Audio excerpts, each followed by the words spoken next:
빼앗긴 나라는 되찾을 수 있지만은 소멸한 나라는 되찾을 수도 없다. 전 세계적으로 이렇게까지 떨어진 나라도 없고 0.7에 다시 1.0 이상으로 올린다는 것도 굉장히 불가능한. 결혼하면 근데 결혼을 어디서 사냐 이거죠. 그래서 주택 가격에 대한 문제, 그러니까 아까 말씀하신 교육은 사실은 두 번째 문제인 거예요. 안녕하세요. 저는 인구와 복지 정책을 연구하고 있는 가천대학교 사회복지학과 교수 유재현입니다. 오늘은 소멸의 길로 접어들고 있는 한국 사회의 문제점을 파헤쳐보고자 귀한 분들을 모셔서 이제 토론을 진행하려고 합니다. 먼저 그럼 한 분씩 소개 부탁드리겠습니다. 서울대학교 명예교수 김태유입니다. 4차 산업혁명을 연구하는 문명사학자입니다. 저는 강남대학교 실버산업학과 김정근이라고 하고요. 장수 경제 시대에 우리가 어떻게 살아야 되는지 노인뿐만 아니라 젊은이들 이렇게 같이 이렇게 보고 있습니다. 안녕하세요. 저는 서울시립대학교 경제학부의 송원재입니다. 저는 노동경제학, 인구경제학, 재정학 분야를 연구하고 있습니다. 저희가 오늘 이렇게 모이게 된 것이 인구에 대해서도 많이 이야기를 하기도 하지만 책을 보고 저희가 되게 감명 깊게 보기도 했었어요. 혹시 김태우 교수님께서 이 책에 대해서도 한번 말씀해 주실 수 있을까요? 제가 이 은퇴가 없는 나라라는 책을 발간한 게 지금으로부터 딱 10년 전입니다. 근데 제가 2008년 글로벌 금융위기 이후에 어느 날 갑자기 청년의 비명소리를 들었다, 이런 느낌을 갖게 됐습니다. 사실 저는 서울대학교에서 평생 학생들을 가르쳤기 때문에 서울대 학생들은 대부분 머리도 좋게 타고나고 환경도 좋고 또 졸업하면 좋은 직장도 보장되어 있는 행운아들인데 대한민국 청년들은 모두 그렇게 행운아들만은 아니구나 라는 데 제가 상당히 놀랬습니다. 그랬는데 금융위기 이후에 청년들이 연애를 포기하고 결혼을 포기하고 출산을 포기하고 정말 놀라운 일이죠. 얼마나 힘들었으면 인간의 원초적인 본능인 연애와 출산을 포기하는가. 어떻게 해서 우리 기성세대가 이런 힘든 사회를 MZ세대들한테 물려줬는가 하는 것 때문에 제가 상당히 충격을 받았습니다. 행운아가 아닌 불운한 젊은이들을 위해서 뭔가 해야 되겠다. 이 3포 세대로부터 벗어나게 하려면 우리가 할 수 있는 게 뭘까? 그래서 제가 은퇴가 없는 나라라는 책을 저술하게 됐습니다. 김태우 교수님이 벌써 10년 전부터 이 문제에 대해서 이제 지적을 해주셨던 걸로 알고 있는데 그 이후로 우리나라에서 태어난 아이들이 더 늘어나는 게 아니라 이제 줄어들고 있어서 더욱 문제가 심각해지고 있는 것 같습니다. 그래서 교수님들께서 보시기에 최근에 저출생이라고도 표현하는데 이 문제가 얼마나 심각하다고 생각하시는지 한 말씀씩 좀 부탁드리겠습니다. 제가 간단히 좀 말씀드리면 사실은 저는 이제 저출생에 대해서 많이 걱정하고 있는데 이제 역사적으로 보면 이 1800년도에 평균 연령이 40대였어요. 그때 이제 5명씩 낳더라고요. 근데 지금 우리가 100세 시대 하니까 이 출산율이 감소하는 것 어떻게 보면 당연하다. 그러니까 옛날에 40년을 살던 시대에는 5명, 6명 낳는 게 맞는 어떤 합계 출산율이었다면 지금 이제 기대 수명이 지금 100세잖아요. 그래서 기대 수명하고 출산율이 관계가 이제 있다는 연구들이 많은데 출산율 감소 자체가 사실 우리가 걱정해야 될 부분이긴 하지만 이 트렌드 자체는 어떻게 보면 기대 수명이 증가하면서 자연스러운 현상이다. 근데 그 정도의 문제다. 저는 이렇게 생각하고 있습니다. 2023년 합계 출산율 공식적으로는 2월 말 정도에 발표가 될 텐데 0.7 정도라고 지금 알려져 있어요. 엄청 낮은 거죠? 엄청 낮은 거죠. 사실 0.7이면 우리가 0.7명을 낳을 수는 없잖아요. 그러니까 사실 너무 가까운 거죠. 그 합계 출산율이라는 개념부터 약간 좀 소개를 드리면 합계 출산율은 사실은 우리 가임 여성들 15세부터 49세 여성을 가임 여성이라고 하고 가임 여성이 평생 동안 낳을 것으로 예측되는 자녀 수를 의미하는데요. 어떻게 도출되냐면 연령별 출산율을 단순히 합합니다. 그래서 예를 들어서 15세 우리나라의 총 여성 인구 수를 분모로, 그다음에 15세 여성이 낳은 그의 자녀 수, 이제 분자로 해서 15세 여성의 출산율이 구성이 되고 이게 15세부터 49세까지의 연령별 출산율이 다 도출된 다음에 이제 단순 합해서 그래서 이제 합계 출산율이라는 말이 되는데요. 0.7이라는 얘기는 사실은 0이라는 것과 가깝다는 얘기죠. 그러니까 사실은 1은 넘어야지 한 명 이상을 낳는다는 얘기인데 네, 그래서 지금 상당히 심각한 상황이 맞습니다. 네, 전 세계적으로 이렇게까지 떨어진 나라도 없고 0.7에 다시 1.0 이상으로 올린다는 것도 굉장히 불가능한, 어찌 보면은 새로운 모험일 수도 있다. 그 정도로 심각한 위기다. 이렇게 얘기할 수 있을 것 같아요. 네, 맞습니다. 이제 되게 심각한 일까요? 우리가 생각하기에 감소하는 건 자연현상이지만 너무 많이 감소하고 있는 상황이 사실 중요한 문제고, 또한 이렇게 감소하면 아까 교수님 말씀하신 것처럼 어떤 민족의 존재 자체에 대한 걱정들도 사실 많이들 하고 있습니다. 그렇지만 어떻게 보면 출생률이 감소하는 거는 사실 되게 중요한 문제고 심각한 문제지만 이게 왜 일어나는지, 그다음에 이제 어떤 부분에서 발생하는지 좀 알 필요가 있을 것 같아요. 첫 아이를 낳는 여성에 여성의 연령수가 점점 이제 늦어지고 있는 거죠. 그래서 아까 말씀하신 것처럼 합계 출산율이 15세부터 49세까지 이렇게 한다면 우리나라가 첫 아이를 출산한 연령이 32세로 OECD 국가 중에 제일 높더라고요. 어차피 49세까지 잡다 보면 처음 아이를 낳는 여성의 연령이 너무 뒤에가 있는 거죠. 그래서 어떻게 보면 우리가 출산율이 이렇게 감소하는 이유 중에 하나는 늦게 이제 아이를 낳는 여성들이 많기 때문에 이제 발생하는 것 같습니다. 이게 얼마나 심각한 문제냐. 최근에 프랑스의 마크롱 대통령이 프랑스의 합계 출산율이 1.68까지 떨어졌다. 그래서 특단의 대책을 발표해서 보육 비용이라든가 이런 것을 대폭 높이고 이런 조치를 취했죠. 우리 옆에 있는 저출산 고령화의 상징처럼 되어 있는 일본 같은 나라만 해도 2014년에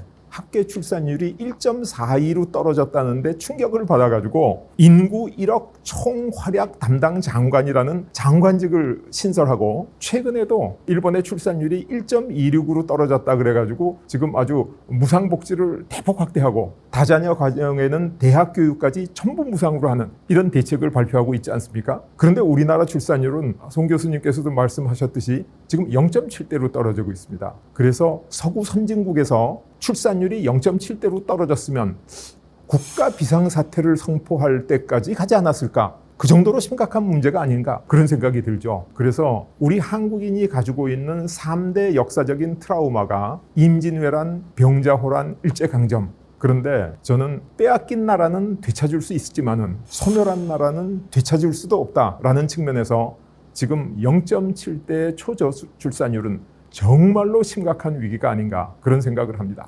지금 이게 얼마나 급격하게 빨리 떨어진 것인지에 대해서 감을 좀 잡아야 되잖아요. 통계청에서 매년 장래 인구 추계를 합니다. 한 6년 전에 통계청에서 장래 인구 추계를 하면서 2022년에 저위 출산율이 0.7 정도 될 거다라고 이제 발표를 했어요. 0.7만큼 출산율이 떨어질 확률이 0.5%도 안 된다라고 본 거예요. 근데 그게 현실이 된 거죠. 그러니까 사실은 그때만 해도 아이 설마 이렇게까지 되겠어? 라고 했는데 그게 이제 현실이 된 거죠. 물론 그 사이에 코로나라는 아주 큰 이슈가 있긴 했지만 그래도 이건 굉장히 심각한 문제라고 볼 수가 있는 거죠. 모든 교육제도도 그렇고 연금제도도 그렇고 저출산을 받아들일 수 없는 상황의 시스템인데 이미 출산율이 너무 급격하게 변한 것 같아요. 그래서 경제라든가 사회라든가 뭐 의료보험도 그렇고 연금도 그렇고 교육도 그렇고 이 모든 부분에서 저희가 준비되지 않은 상황에서 이렇게 갑자기 되니까 정말 사실은 우리가 앞으로 이제 닥쳐야 될 그런 부분들이 어떤 위험이 있을까에 대한 아직 상상이 안 되는 그런 상황에 도달한 것 같습니다. 교수님들께서 잘 말씀해 주셨다시피 우리나라에서 저출산 현상이 얼마나 지금 진행이 됐는지에 대해서는 말씀들을 잘 해주셨고요. 그럼 이제 본격적으로 그것이 얼마나 심각한지 아니면 어떤 대안이 있을지에 대해서 본격적으로 한번 이야기를 나눠보도록 하겠습니다. 전 세계에서 이제 한국의 합계 출산율 아니면 이제 출생아 수가 적은 게 우리만의 관심이 아니더라고요. 최근에는 뉴욕타임즈의 에디터가 한국에서의 산후조리원을 체험해보고 한국에서 정말 이 아이들을 안 낳는 문제가 얼마나 심각한지를 이제 체험했다라는 이제 칼럼을 써서 화제가 되기도 했는데 우리가 이런 것들을 어떻게 받아들이면 좋을지 어떤 분들은 또 그런 말씀도 하시거든요. 이 아이들이 적게 태어나는 것이 그냥 오히려 환영할 만한 일 아닌가라는 입장이 좀 상반되는 상황이기 때문에 교수님들께서 이 문제를 아니면 이 현상을 어떻게 받아들이면 좋을지에 대해서도 한 말씀씩 해주시면 좋을 것 같습니다. 예, 오늘 이제 저출산에 대한 우려와 걱정을 주로 하는 모임인데 환영 얘기를 하셨으니까 제가 환영 얘기를 앞에 조금만 하고 그리고 우려에 대한 얘기로 이끌어가면 좋지 않을까 생각하는데 저출산은 범세계적으로는 환영해야 될 만한 축복이다 이렇게 얘기할 수 있습니다. 왜냐하면 1972년에 지식인의 모임이라고 얘기하는 로마 클럽에서 성장의 한계라는 보고서를 제출했죠. 근데 그 보고서의 내용이 뭐냐면 식량 부족과 자원 고갈과 환경 파괴 때문에 어쩌면 지속 가능한 인류 생태계에 한계가 왔는지 모른다. 이런 보고서 때문에 전 세계가 엄청난 충격에 빠졌습니다. 근데 그게 식량 문제든 자원 문제든 환경 문제든 결국은 그게 인구 문제거든요. 인구가 많기 때문에 생기는 문제거든요. 그런데 당시에 세계 인구가 40억 명이 채 안 됐습니다. 근데 현재 세계 인구가 2배 이상 불어나서 80억이 넘어버렸죠. 그래서 요즘 글로벌 기후 위기 이거는 뭐 아주 다가오는 미래, 종말에 가까워오는 종말 시계로 모든 사람들이 거의 동의하고 있지 않습니까?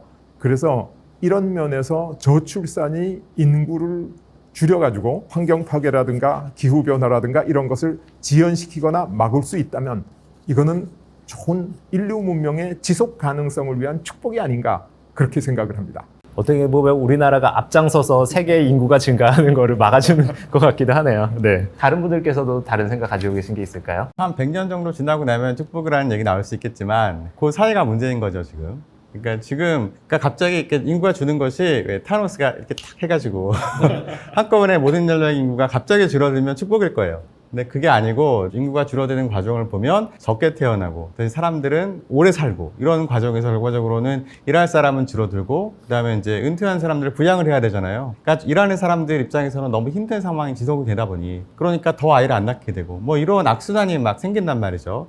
그러니까 그 기간을 어떻게 건질 것이냐 이걸 보통 이제 김재 교수님도 말씀하셨지만 그 기간을 우리는 죽음의 계곡 그렇게 표현한단 말이에요. 그러니까 이 죽음의 계곡을 어떻게 슬기롭게 잘 헤쳐나갈 것이냐가 사실은 지금 굉장히 중요한 관건인 것이죠. 아마 사람들의 마음에 와닿는 게 아마 연금일 거예요. 우리가 보통 국민연금을 5년마다 재정 추계를 합니다. 작년에 제5차 국민연금 재정 추계를 했어요. 2055년이 되면 국민연금이 이제 고갈된다 그렇게 나와 있습니다. 2023년 말 국민연금 기금이 1,000조예요. 1,000조인데 이게 앞으로 30년 좀 지나면 없어진다는 얘기예요.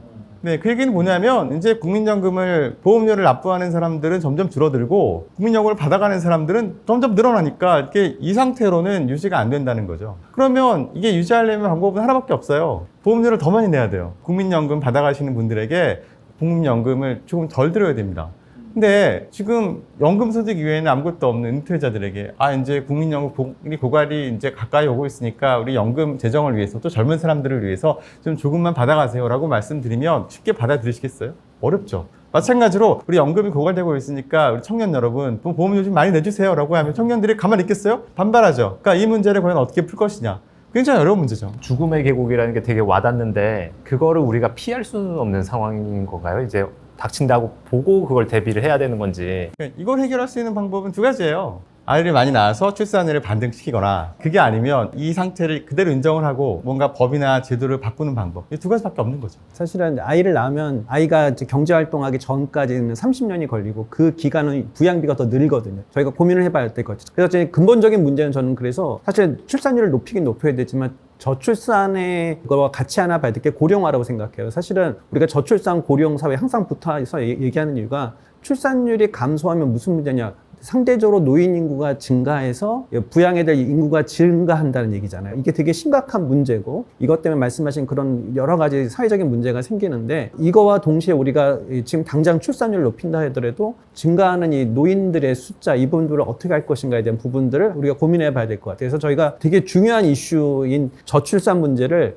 그냥 어떻게 보면 한 세대의 그냥 여성들의 문제 아니면 그 젊은 세대의 문제로 보기보다는 전 사회적인 관점에서 이걸 보고 해결해야 되는 방향이 되게 중요하다. 저도 되게 와닿는데 어떻게 보면 이제 아이를 낳고 안 낳고가 나 개인의 이제 결정이고 그냥 제가 책임지는 문제가 아니라 우리 사회가 이제 한 배를 타고 있기 때문에 그 안에 있는 모든 이제 구성원 모두에게 영향을 주고 받을 수 있는 그런 문제라고 말씀을 해주신 것 같습니다. 저출산 문제에 대해서 이제 제가 전체적인 축복이라는 측면을 잠깐 얘기했고 또 두 분께서 재앙이라는 측면을 말씀해 주셨는데 저출산이 인구에 미치는 영향을 크게 두 가지로 분류해 보면 하나는 인구의 양적 축소가 있습니다. 인구가 줄어든다. 이거는 축복에 해당하는 거죠. 환경 문제라든가 여러 가지 그 문제 때문에. 그런데 질적인 변화가 있습니다. 하나는 저출산이니까 아이를 적게 낳으면 결국은 일하는 청년 인구가 상대적으로 줄어들고 부양받는 노년 인구가 많아지는 이 질적인 변화. 이 부분은 이제 재앙이 될 수 있다는 거죠. 1999년 이전에는 적어도 3명 이상의 경제활동 인구 청년들이 일을 해서 1명을 부양했는데 지금 2030년이 지나면 멀지 않은 장래에 1명이 일해서 1명을 부양하는 시대가 온다. 그렇게 되면 젊은이들의 허리가 휘어지는 게 아니고 부러진다. 이렇게 얘기를 할 수 있죠. 그래서 거기서부터 파생된 문제가 송 교수님이 얘기해 주신 재정의 악화 이런 것 같아요. 아까 연금의 예를 들어주셨는데 의료보험도 마찬가지죠. 의료보험비를 지불할 일하는 사람은 줄어들고 병원에 다녀야 될 노인 인구는 많아지고 그래서 그럼 축복과 재앙을 가르는 경계가 어딘가? 예를 들어서 1960년대에 전 세계의 합계 출산율이 4.7 정도 됐거든요. 근데 2022년에 2.3 반으로 떨어졌어요. 그러니까 전 세계적으로 인구가 더 늘어나지 않는 수준까지 왔는데 OECD 국가라고 좀 경제가 개발되고 산업화된 국가의 그 합계 출산율은 3.9에서 1.6으로 떨어졌습니다. 그러니까 요거는 우리가 축복 수준이라고 볼 수 있죠. 근데 우리나라는 1960년대 합계 출산율이 6에서부터 지금 0.7대로 떨어지고 있는 거예요. 조금 줄어드는 것은 축복일 수 있지만은 많이 줄어드는 것은 재앙이 될 수 있다. 지금 선진국이 겪고 있는 저출산은 범세계적으로는 축복이라 그래도 단위 국가로는 조금씩 문제가 있지 않습니까? 그래서 프랑스라든가 뭐 영국이라든가 유럽, 우리보다 먼저 산업화된 국가들이 과거에 겪었던 저출산은 그 나라가 겪는 감기 수준이라면 우리가 겪고 있는 저출산은 생명을 잃을 수도 있는 폐렴 수준이 아닌가. 그래서 그 정도의 차이가 인구 문제의 진짜 중요한 본질이다. 이렇게 말씀드릴 수 있을 것 같아요. 폐렴이라고 하니까 한국에서 얼마나 심각한지가 좀 와닿는 것 같습니다.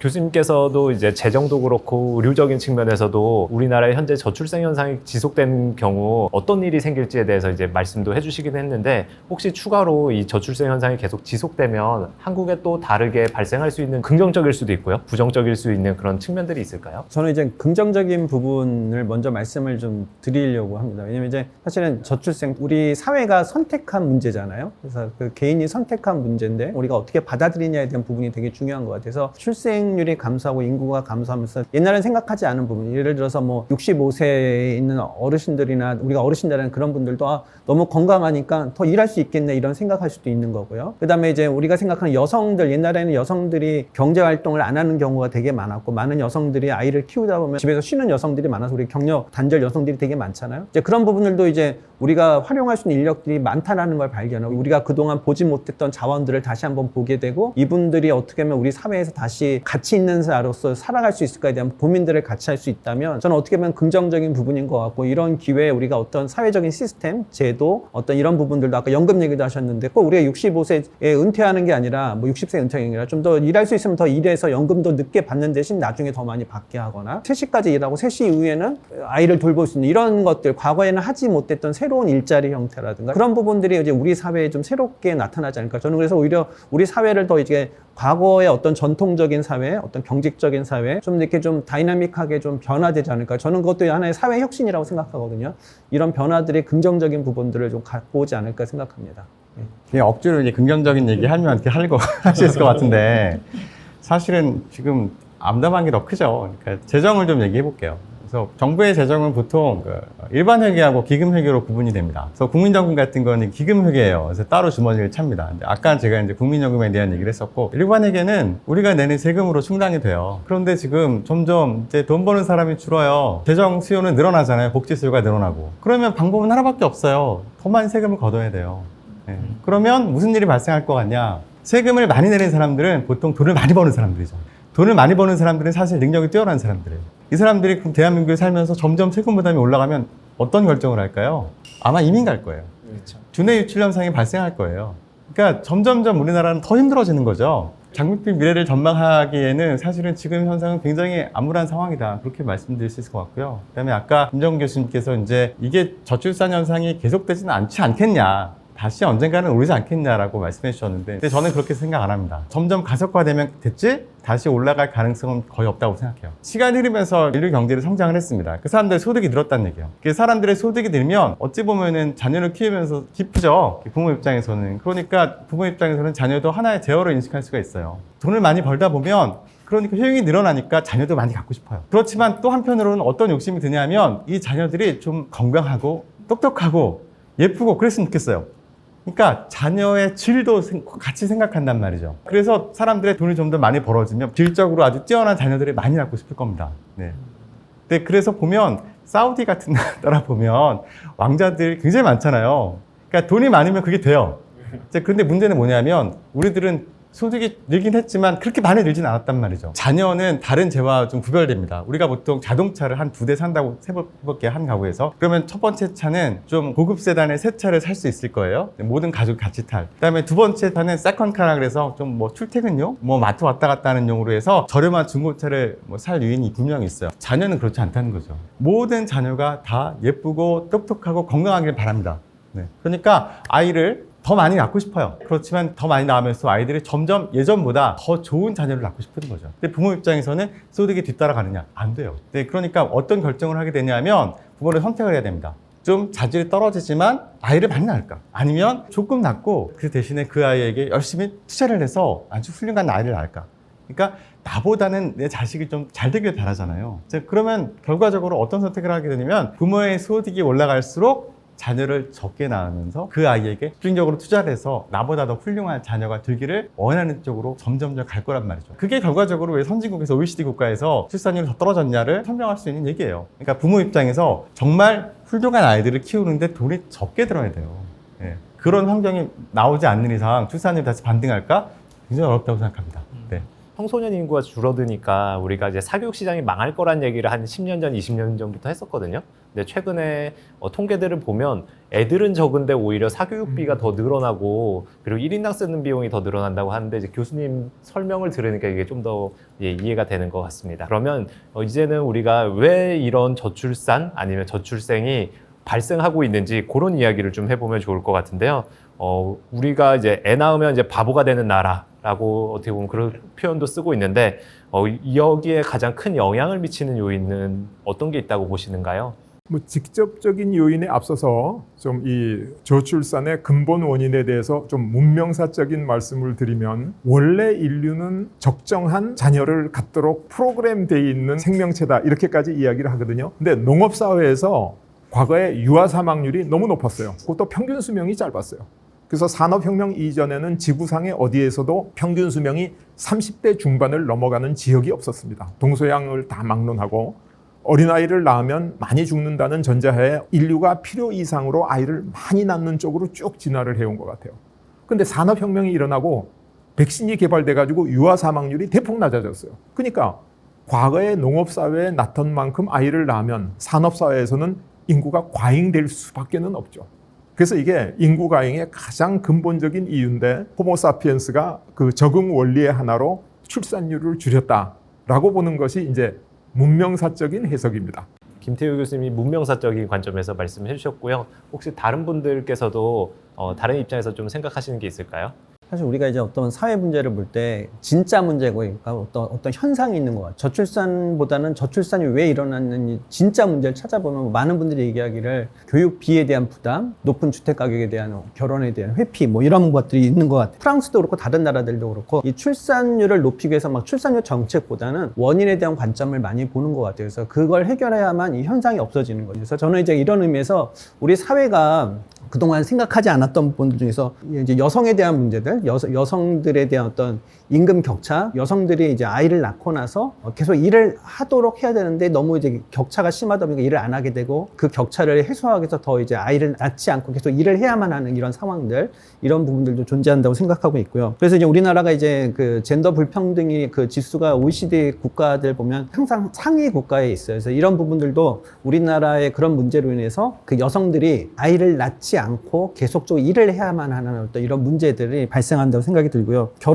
결혼을 한다는, 그러니까 아이를 낳는다는 건 결혼에 대한 문제고, 결혼은 결국 가족에 대한 문제인 것 같아요. 그래서 저는 가족에 대한 어떤 정책들의 관점에서 봤을 때 우리나라가 가족을 이루고 이러는 것에 대해서 제도적으로, 사회적으로 인커리지하고 막 이렇게 해주지 않는 분위기도 있잖아요. 그래서 결국은 출산을 하지 않는다는 건 젊은이들이 가족에 대한 중요성을 못 느끼는 거고, 가족 이루는 걸 회피한다고 저는 생각해요. 그래서 이런 부분들도 우리가 같이 한번 고민해 봐야 되지 않을까, 이렇게 먼저 말씀을 드리겠습니다. 그러니까 왜 저출산이 한국에서 특히 유발나기 심하냐에 대해서 외국의 학자들이 연구한 내용들이 있어요. 원인 두 가지로 요약될 수 있습니다. 하나는 우리나라의 가족계획 정책이에요. 산하제한 정책. 그다음 두 번째는 우리나라의 의무 교육제도입니다. 그러니까 1950년대 한국전쟁 이후에 우리나라의 출산율이, 합계 출산율이 6 정도 된다고 말씀하셨잖아요. 그때 이제 베이비붐 세대가 그때 태어난 거죠. 그러니까 정부가 이제 안 되겠다 싶어서 이제 가족계획 정책이라고 해서 뭐 아들, 딸 구별 말고 셋만 낳아 잘 기르자. 이러다가 이제 어느 순간은 둘만 낳아 잘 기르자. 그러다가 어느 순간 둘도 많다, 하나만 낳자. 이랬단 말이죠. 근데 우리나라는 인구 대체 출산율이라고 하는 것이 한 2.1 정도 되거든요. 그러니까 2명이 결혼해서 2명을 낳아야지 인구가 유지가 되니까. 근데 인구 대체 합계 출산율이 언제 깨졌냐면 1980년대 초반에 깨졌습니다. 그리고 86년에는 우리 아시안 게임 했을 때인데 그때 합계 출산율이 1.68이었습니다. 가파르게 몇 년 사이 떨어졌어요. 근데 그때까지도 우리나라는 가족계획 정책을 하고 있었습니다. 어찌 보면 부모가 고민하고 있는데 정부가 아이를 적게 낳아.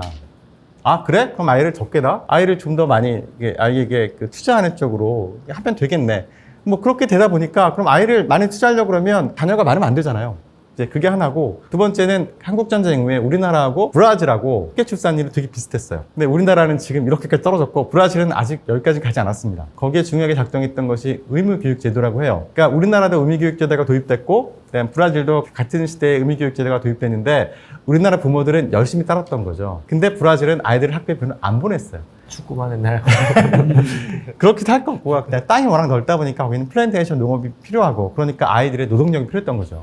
그러니까 아이를 학교에 안 보내고. 근데 우리는 그때부터 아이를 학교에 보낸 거예요. 그래서 부모들이 아이를 학교에 보내서 이 아이들이 정말 열심히 잘 배우면 잘 살 수 있겠구나, 이렇게 생각을 하면서 이제 아이에게 투자를 하기 시작한 거죠. 그게 점점 벌어지는 상황에서 결정적으로 산하 제한 정책을 편 것이 부모들에게 이제 방향을 완전히 많이 낳는 것에서 조금 낳고 대신에 그 아이들에게 엄청난 투자를 하는 쪽으로 이렇게 바꾼 것이 동시에 작용하면서 한국의 출산율이 급격하게 떨어졌다, 이런 연구 결과들이 있습니다. 지금 정부가 다시 이제 출산율을 높이려고 하지만 그러면 이제 그 높인다고 하면 또 따라야 되는데 사실 안 하거든요. 왜냐면 우리 그 젊은 가구들의 욕구와 정부 정책과 그러니까 안 맞는 거죠. 그래서 중국도 마찬가지고, 중국도 지금 뭐 출생률이 한 자녀에서 이제 두 자녀로 바뀌면서 다시 올리고 있지만 여전히 한 자녀를 키우는 게 더 중요하다고 결정한 가족들의 그런 욕구와 정부 정책하고 안 맞는 거죠. 그래서 저는 이제 송 교수님 말씀에 되게 동의하면서도 이게 미래에는 통하지 않을 이유 중에 하나는 그때는 이 두 가지 욕구가 매칭이 됐다. 근데 이제 앞으로는 과연 매칭이 될까? 정부가 출산율 올리는 정책과 지금 현재 젊은이들의 어떤 욕구와 맞을까? 사실은 안 맞을 것 같아요. 그다음에 또 두 번째 좀 여러 가지 원인 중에 하나, 지금 많은 연구들을 보면 최근에 그 2016년에 육아정책연구소에서 나온 연구를 보니까 85년부터 2014년까지 이제 자료를 봤더니 OECD 국가를 봤더니 주택 가격하고 출산율이 되게 연관이 되게 높다고 나와요. 특별히 이제 우리나라는 이제 주택 가격이 급격하게 증가했던 시기가 있잖아요. 그래서 많은 연구들, 그다음에 많은 그 젊은이들 만나 보면 하는 얘기가 이제 결혼을 하는데 결혼을 어디서 사냐 이거죠. 그래서 주택 가격에 대한 문제들, 그러니까 아까 말씀하신 교육은 사실은 두 번째 문제인 것 같아요. 아이를 낳아서 결혼을 하고 아이를 낳느냐 안 낳느냐의 문제인데 사실은 결혼까지 가기가 되게 힘든 상황인 것 같아요. 그때는 뭐 아이들의 교육이 아니라 내가 결혼해서 살 집, 내가 진짜 요즘 뭐 서울이나 경기권에 있는 그 주택을 살기 위해서 신혼부부가 옛날처럼 뭐 사골세 방에 살던 그렇게 시작하는 사람들이 거의 없잖아요. 그래서 이런 부분들도 우리가 한번 짚어봐야 되지 않을까. 교육도 되게 중요한 부분이지만 그 전 단계 이제 결혼을 하느냐 마느냐에 대해 영향을 미치는 주택 가격, 이것도 역시 우리나라에 있는 특별한 어떤 요인이 아닐까 생각이 됩니다. 근데 중요한 건 요새 딩크족이 굉장히 늘었어요. 결혼을 했는데 아이를 안 낳는 결정을 하는 가구가 굉장히 많이 늘었거든요. 그러니까 집값이 너무 비싸니까 이거 감당하느라고 아이를 못 낳는다, 이제 이렇게 해석할 수도 있고, 한편으로는 어떻게 되냐면 우리나라의 부동산 가격이 엄청나게 올랐잖아요. 그러니까 부모들도 아는 거예요. 본능적으로 내가 어렸을 때보다 지금 엄청나게 올랐죠. 내가 아이를 낳으면 그 아이가 내 나이가 됐을 때 더 많이 오르겠구나, 그걸 알죠. 체감상. 그럼 무슨 얘기냐면 얘는 내가 버는 것만큼 벌어서는 집을 못 사요. 이 집에 못 살아요. 그러니까 얘는 나보다는 훨씬 더 돈을 더 많이 벌어야 돼요. 그러면 얘한테 더 많은 투자를, 내가 받았던, 부모가 나한테 했던 투자보다 훨씬 더 많은 투자를 해야 되는 거예요. 이게 세대에 같이 연결된 문제이기 때문에 같이 바라봐야 된다, 그 말씀 드리고 싶네요. 교수님들 이제 말씀을 듣다 보니까 저도 최근에 유행어인지 어디서 인터넷에서 본 말인데 그런 걸 본 기억이 있거든요. 지방에는 먹이가 없고 수도권으로 가면 거기 이제 둥지가 없다라고 하는데, 이제 지역에서는 일자리가 없으니까 거기에 있는 청년들이 어쩔 수 없이 일자리가 많은 서울이나 이제 수도권으로 가게 되고, 가서 그런 청년들이 다 같이 몰려 살다 보니까 집값이 점점 높아지니까 일은 하더라도 비싼 이제 집을 어떻게 해결하지 못하는 문제가 이제 어떻게 보면 악순환처럼 이제 나타나는 게 아닐까. 세 분 교수님께서 얘기해 주신 내용이 교육 비용이 과다하다, 또 주거 비용이 과다하다 하는 내용하고 또 수도권 집중 얘기를 해 주셨는데, 사실은 모든 문제가 과당 경쟁에서부터 시작된 거죠. 근데 우리나라는 인구 밀도가 평방킬로미터당 520명입니다. 그런데 우리가 예로 많이 듣는 프랑스는 120명밖에 안 되거든요. 옆에 있는 나라 330명밖에 안 됩니다. 그러니까 우리나라는 인구 밀도가 높으니까 경쟁이 치열할 수밖에 없죠. 근데 그뿐만이 아닙니다. 수도권 집중도를 보면 일자리가 수도권에 50%가 몰려 있습니다, 우리나라는. 근데 거기에 비해서 프랑스 같은 나라는 23%, 일본도 30%밖에 몰려 있지 않습니다. 그러니까 안 그래도 가장 높은 인구 밀도가 수도권 집중도 때문에 또 더 나빠져서 그러한 과당 경쟁이 교육비를 상승시키고 주거비를 상승시키고 다 이런 거죠. 우리나라의 수도권 집중도 엄청난 정책의 실패고 인재가 아닌가. 우리나라에서 오랫동안 유행해 온 말이 국토 균형 개발입니다. 근데 국토가 불균형 개발 쪽으로 계속 와 있었던 거죠. 그래서 이 국토 균형 개발, 수도권 집중 문제를 해결하지 않고는 이 문제를 근본적으로 해결하기가 좀 어렵다라는 측면이 상존하는 것 같습니다. 그럼 이제 집값 부분을 조금 더 짚고 넘어가려고 하는데요. 만약에 우리가 그동안 저출산 문제를 좀 해결하기 위해서 정부 예산으로 뭐 적게는 280조 아니면 많게는 380조까지 썼다라는 이야기들이 있는데 그런 것들을 부동산 쪽에 좀 지원을 하는데 썼으면 좀 더 효과가 컸을 거라고 생각하시는지 궁금합니다. 올해 들어서 지금 신생아 특례 대출이라는 것도 나오기도 해가지고요. 그리고 아이를 낳아서 이제 키우는 부모들한테 전폭적으로 지원하는 제도가 생기기도 했는데 이런 제도가 좀 효과가 있을까요? 경제적 인센티브에 반응하긴 할 것 같아요. 근데 이제 아이가 있는 집에 분명히 혜택이 있는 거니까. 근데 이제 이러한 뭔가 좀 좋은 사례가 확산이 되면 아이를 가져볼까라는, 그러니까 뭔가 아이를 낳을까 말까 지금 만약에 낳는다면 지금 한 내년에 낳을까, 내후년에 낳을까, 뭐 이런 고민하는 사람들에게는 분명히 지금 작용을 할 것 같거든요. 그러니까 타이밍을 좀 당기는 효과는 있을 것 같다는 생각이 들고요. 근데 문제는 뭐냐면 이게 항구적이 돼야 돼요. 그러니까 이러다가 일시적으로 말 거다 라고 하면, 그러니까 이 대출이 어느 순간 정권이 바뀌거나 장관이 바뀌어요. 그래서 다시 원래대로 돌아간다거나 뭐 이런 불안정성이 있거나 그러면 별로 효과가 없을 것 같고요. 이게 앞으로 정권이 뭐 수시로 바뀌거나 뭐 어떻게 되든지 간에 이 정책은 쭉 갑니다 라는 확신을 준다면 아마도 영향이 있지 않을까 그렇게 생각을 합니다.